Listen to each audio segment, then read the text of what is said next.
মানুষে আল্লাহ পরীক্ষা ফেলাইছে। একদিকে কাবা শরীফ কালো কালো একটা ঘর, এই ঘরটার কোনো শৈল্পিক সৌন্দর্য নাই, কালো পাথর দিয়ে গড়া আর কালো গেলাপ দিয়ে ঢাকা। কিন্তু আমি জীবনে আল্লাহ আমাকে বহুবার নিয়েছেন, বহুবার নিয়েছেন। কাবা শরীফের দিকে যখন চোখ পড়ে আমার কাছে মনে হয় যেন সারা পৃথিবীর সব সৌন্দর্য কাবার গায়ে লাগানো, এবং মোস্ট পাওয়ারফুল ম্যাগনেটিক জিনিস দিয়ে এটাকে তৈরি করা হয়েছে। দেখলেই মনে হয় আমাকে ডাকতেছে, আমার কাছে আয়, আমার কাছে আয়। সুবহানাল্লাহ। তো একদিকে একটা কালো ঘর, আর একদিকে সোনার দোকান, কম্বলের দোকান, জায়নামাজের দোকান, তসবির দোকান, আতরের দোকান। মানুষে আল্লাহ ইমানের পরীক্ষা ফেলাই দিচ্ছে। এই কালো ঘরটা দিয়ে তাকায় থাকো, না নামাজ পড়ে সালাম দিয়ে সব দোকানে চলে যাও। এটাও দেখতে চান আল্লাহ তাআলা।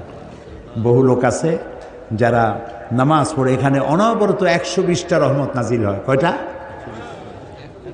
120টা রহমত অহরহ নাজিল হচ্ছে, কিয়ামত পর্যন্ত হতে থাকবে।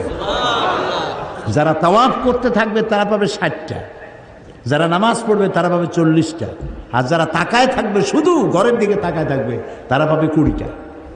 সুবহানাল্লাহ, সুবহানাল্লাহ।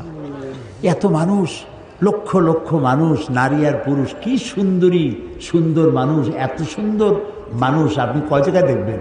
নানান রঙের মানুষ আসতেছে, পূর্ণিমার চাঁদকে হার মানায় দিতে পারে এইরকম সুন্দরী নারীরা আসতেছে। রাত 3টা, 3টার সময় সুন্দরী, পরমা সুন্দরী যুবতী নারী কোন পুরুষ সঙ্গী ছাড়া একাকিনী চলে গেল, কাবা শরীফ তাওয়াফ করলো, লাখো পুরুষের মধ্য দিয়ে নামাজ পড়লো, তেলাওয়াত করলো, মোনাজাত করে ফিরে গেল।